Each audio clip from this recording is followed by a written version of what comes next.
What's up, guys? Welcome back to Boots to Boots. I'm Deanna Perazzo. And I'm Steve Mackin. And today we are honored to have here at Heroes Cup Tiki Tikhonov. She's the female head coach of the Washington Capitol Warriors. Tiki, thank you so much for being with us. Thank you for having me. I'm very excited to be here with both of you. Earlier you were going to kick it off with what happened today. Pick Steve to be your assistant coach. I did. How did he do? He did great. He didn't have to open doors. He did good. We lost. It was so close, but it was a good experience for all. Yeah. I was more mesmerized at the line changes of how you wanted everybody off the ice within 30 seconds. And just keeping everybody fresh on the ice.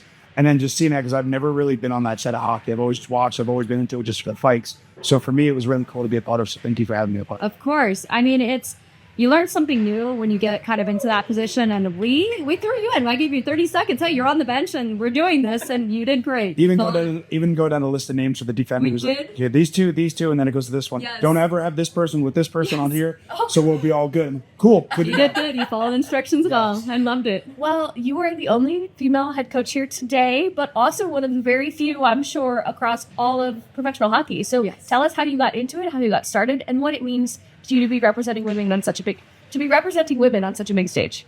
So I am third generation professional ice hockey coach. My grandfather was Viktor Tikhonov. He coached the Russian team for the 1980 Olympics that Team USA beat.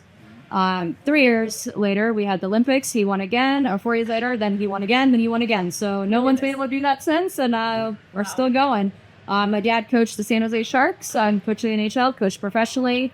My brother played professionally in the NHL and the KHL, the Olympics, World Championships, and I'm trying to coach in the NHL. I'm trying to get to the Olympics also. So somebody give me a job. But I'm very lucky to be here. This group of guys was kind of I stumbled on them. I don't want to say by chance, but it was definitely by luck. I got introduced to them. They liked me. They liked my coaching style. It really worked. And we won nationals in our first season of existence. This is our second season. It's our first tournament we played as a group after tryouts. So honestly, I think our lines were good. We did well. We lost both games, but I think we had a really good time. And it's such a good charity that, you can't feel bad with here. What's crazy to me too is that you're not prior military. And the way you ran the team was so I was just, is she prior military? And I had to ask, I was like, were you in? You're like, no, nothing, just hockey. I'm like, wow, it's just because you just ran it such like a tight ship. Thank you. And it's just cool to see. And it just, for me, it's just that it's still discipline, especially for the team being full of veterans from Army and Marine Corps.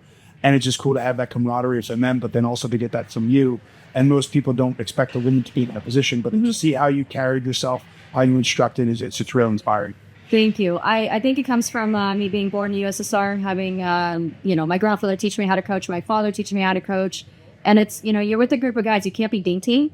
It's not the style. And for me, I coach with the USSR style. I coach with the California style. I coach with all kinds of different styles. And honestly, if I give them instructions, they're very good. They follow. They're my family. They're my group. They're my team. And after playing professional hockey and not having that for a while, you lose that. You miss that. Just like in the services, when you leave and you come back home, you feel like you don't fit into life. This is the first time I felt like I fit into life. So it feels really cool to be with you. Yeah.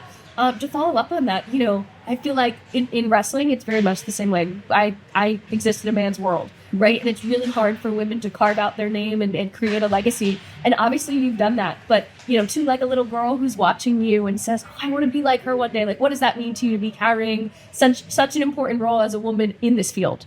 Honestly, I'm very honored to do that. I'm very honored to go through all the obstacles to kind of break the glass ceilings, but also give hope, give encouragement, and say, hey, just take it one day at a time. Take the first step. Even if you feel nervous, even if you feel like you don't think you can do it, fail, learn, continue, grow, and opportunities will happen. But once the opportunity happens, you cannot be scared. You have to go. Yeah. Yeah. Speaking of failing, did you fail at anything before you were a head coach? And what did you take from that, where you're learning how to work with a group of veterans, work with a group of military men who are used to following direction, So I took it very hard at the beginning. It was difficult for me to fail with the last name that I have. It's not something you do. But I think living through life, living through death, living through things that change you, they teach you how to be compassionate. They teach you how to care. They teach you how to give back. And the more kindness you give back, the more you get.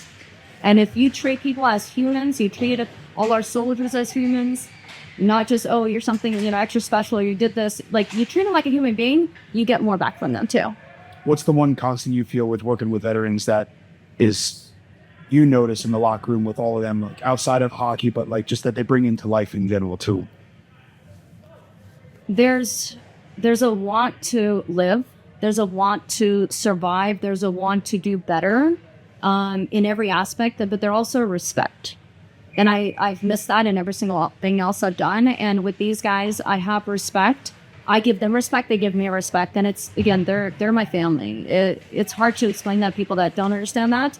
But I know that for me to leave my 5-month-old, who just turned 5 months yesterday, for the first time, it's my first baby, to leave her, this would be the only team I'd leave her for. She could be out. Of course.